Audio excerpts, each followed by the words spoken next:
Welcome back into Discern. I'm Ross, and we're joined again by Mark Turman from Denison Forum. Hello, Mark. Good to see you, Ross. Hope things are going well for you. Going really well. We're having fun this week digging into the topic of entertainment, stuff we watch, stuff we read. Why do we watch these things? What's the draw in us to be entertained? What about these specific shows or books or movies creates that draw? What's good, what's bad? And we just want to be engaged in that. There's stuff that people are talking about that we're watching that we're truly interested in. And so that's what this week is about. Today we're going to focus on a book by David Brooks. Before we get to the book itself, do you want to give us some info on who David is? Yeah, David Brooks is somebody I was introduced to actually by Dr. Denison here at the Denison Forum several years ago. He is a New York Times columnist, author, as he says in the book we're going to talk about. I'm kind of half journalist and half academic. He was raised in New York City. As he says, I was raised kind of with one foot in Judaism as the family heritage that he has, but also very much with some significant intersections with Christianity. He actually, as he grew up, spent 2 months at a Christian summer camp every year that he was growing up from his childhood through the time he went to college. And that Christian summer camp really had a deep impact on him as well. So he speaks out of those two parts of his heritage. And as he's gotten older, now into his 60s, has come to some new understanding, some new clarity about those influences and about what he believes. And so that's kind of his background. He comes from the conservative side of things. He describes himself politically and culturally as kind of center-right, which is not really what the New York Times is known for, but it's good on them that they have a plurality of voices, and he is one of the more significant ones from that right or center-right side of the conversation that you'll find in the New York Times from time to time. And the book that we're discussing today is called The Second Mountain by David Brooks, and the title begs the question in me, well, what's the first mountain? I'm such a process person. I want to make sure I get it all right. But can you describe the book and speak to the analogy that he's using? Yeah, I believe the book came out, if I remember right, late in 2019, really just before the pandemic, and was one that people paid a lot of attention to as it describes in many ways Brooks's own journey of just personal understanding, development, the outworking of his faith. They don't usually talk about this book as being the third in a trilogy, but sometimes you'll hear references to that. He wrote a book several years ago called The Social Animal that then was followed by another book called The Road to Character. And then this book coming out in the last couple of years, The Second Mountain. It is a book that talks about what others have written about, but it is about the difference between pursuing significance instead of success, that we start out, in our early years after making our way through high school, college, and then we begin our careers. And it's all about what does it mean to be successful? What does it mean to be seen as an important person? What does it mean to be affirmed? But as we move through and hopefully have some successes, we always have some failures as well. And then how do we start understanding that? And then what happens if you are successful in many ways, as Brooks and others have been, and you find yourself still empty? What does that do to a person? You may have heard stories of like successful athletes who, they won the Super Bowl or they won the World Series.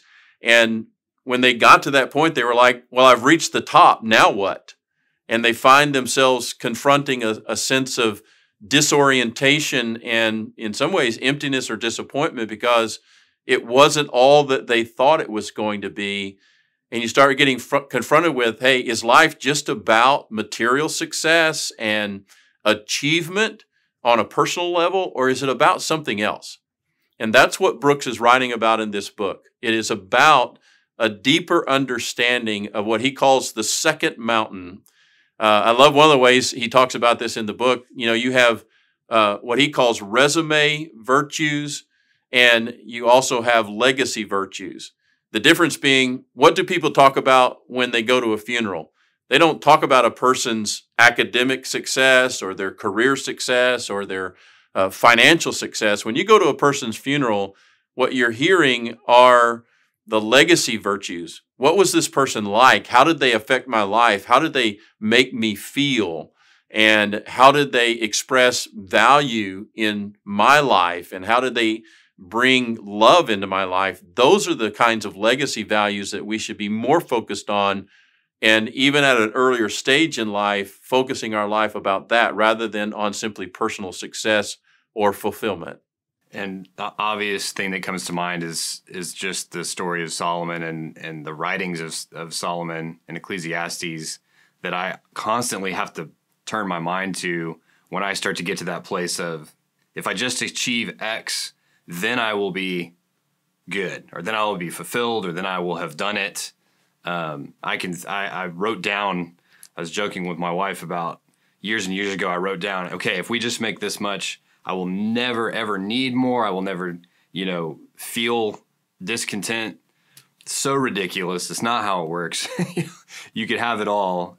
And I truly, truly think, and I may be wrong, and you're a pastor that has more biblical theology, but it sure seems like part of the life of Solomon, the purpose of it was to show us, okay, you could literally have it all. I mean, he had it all and ended with a position of meaningless. Right. Yeah. I remember reading years ago, Chuck Swindoll wrote a book based on Ecclesiastes called Living on the Ragged Edge, and just played out this whole reality. Like you said, Solomon had all of the material and worldly opportunities, whether it was relationships or material comfort, power and authority. He was able to achieve and to experience things that most of us just could only dream about. But he kept finding himself experiencing emptiness in the midst of those things. And he comes to the conclusion of his story that here's the most important thing: love God and do good. Love God and be a blessing to others. That's where fulfillment of life. And when he states it in the book of Ecclesiastes, it almost sounds too simplistic. It sounds anticlimactic. But what he's saying is what I've come to realize is that what's really important is your relationship with God and your relationship with people, because that's what's eternal. That's what lasts. And that's what gives our life meaning.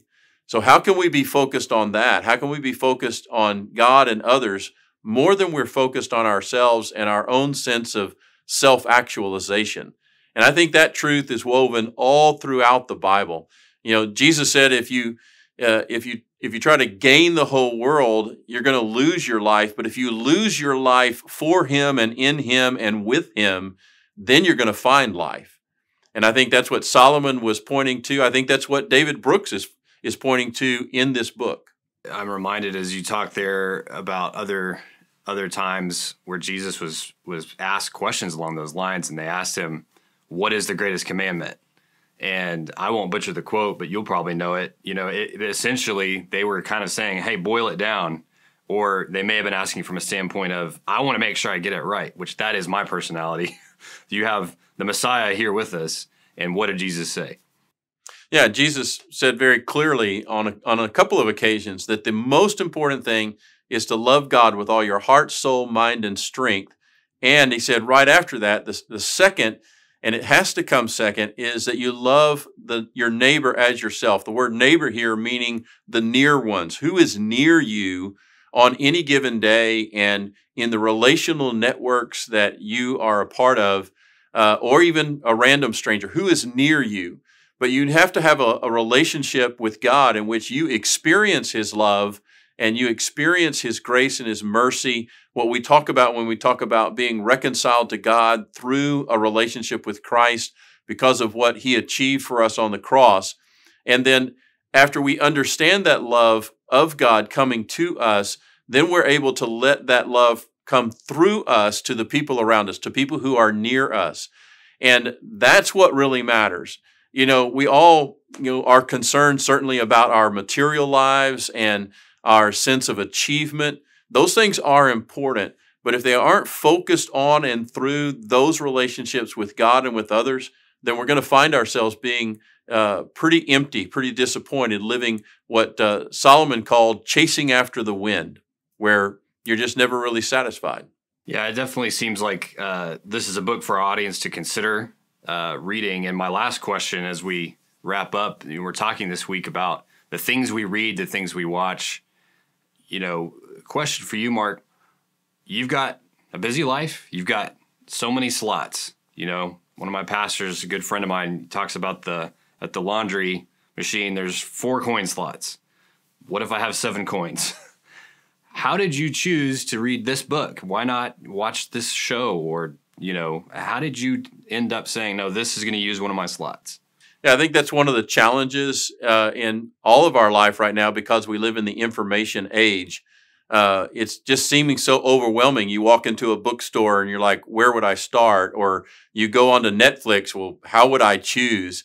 And that's where recommendations come into our lives, and having we all now in the information age need to find filters and interpreters for us. And I wouldn't ever say to somebody you should have only one, but that's where standing around the water cooler at work or in the coffee shop, that's where recommending things to each other really is helpful.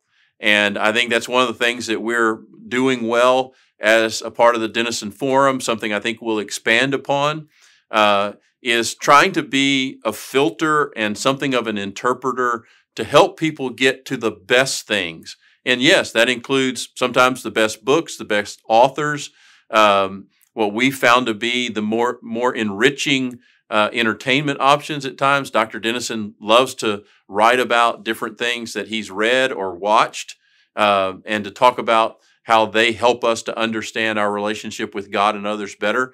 Everybody, I think, is going to need to choose a couple of sources or filters or people who become their filters and interpreters, because on our own, there's just too much to try to work your way through.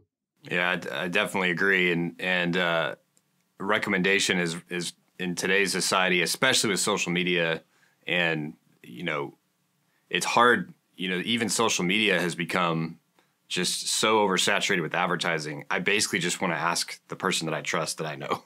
And oftentimes it's just good that you have those people, and hopefully they're encouraging you with the right kind of content and pointing you to good content, because we only have so many slots. And so that's our show for today. And as we talk about entertainment and evaluating how to fill those slots of our life, that's a lot of what we're talking about this week. So I appreciate the time, Mark.